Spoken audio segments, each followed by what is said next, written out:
गुजरात के सुनसान इलाकों में से एक, जहां अब सिर्फ सन्नाटा पसरा रहता है, एक पुराना हवाई अड्डा है जिसे वीरानपुर एयरबेस के नाम से जाना जाता है। सालों पहले एक भयानक विमान दुर्घटना ने इस जगह को हमेशा के लिए शापित कर दिया। कहते हैं कि उस मनहूस रात एक बड़ा यात्री विमान आकाशगंगा एक्सप्रेस मुंबई से दिल्ली जा रहा था।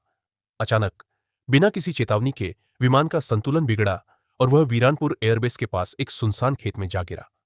कोई नहीं बचा। 90 से ज्यादा लोग, जिनमें बच्चे और बूढ़े भी शामिल थे, पलक झपकते ही काल के गाल में समा गए।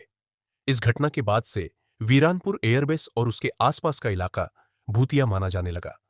स्थानीय लोग बताते हैं कि अमावस की रातों में एयरबेस से चीखने, चिल्लाने और रोने की आवाजें आती है।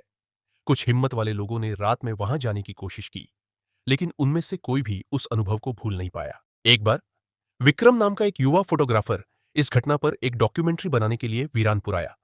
वह तर्क में विश्वास रखता था और भूतों की कहानियों को मनगढ़ंत मानता था। उसने एयरबेस के पास एक छोटा सा टेंट लगाया और रात में शूटिंग शुरू की। जैसे ही रात गहराने लगी, विक्रम को लगा कि कोई उसे देख रहा है। उसने अपने कैमरे का लेंस घुमाया, लेकिन कुछ नहीं दिखा।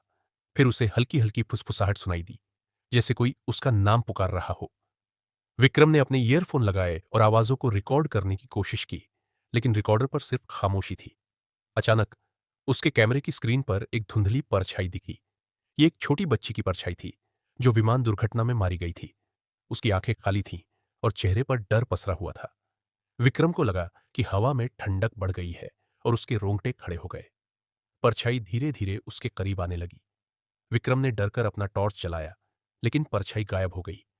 तभी उसे अपने पीछे से एक ठंडी सांस महसूस हुई और एक धीमी आवाज ने कहा, तुम भी यहां नहीं बचोगे। विक्रम ने पलटकर देखा तो उसके सामने वही बच्ची खड़ी थी, लेकिन अब उसकी आंखें लाल थीं और उसका चेहरा विकृत हो चुका था। विक्रम चीखा और वहां से भागा। वह रात भर बिना रुके भागता रहा, जब तक कि वह गांव नहीं पहुंच गया। अगले दिन विक्रम बुखार में कांप रहा था। उसने कभी भी उस रात की घटना को पूरी तरह से नहीं भुलाया। उसने अपनी डॉक्यूमेंट्री भी पूरी नहीं की।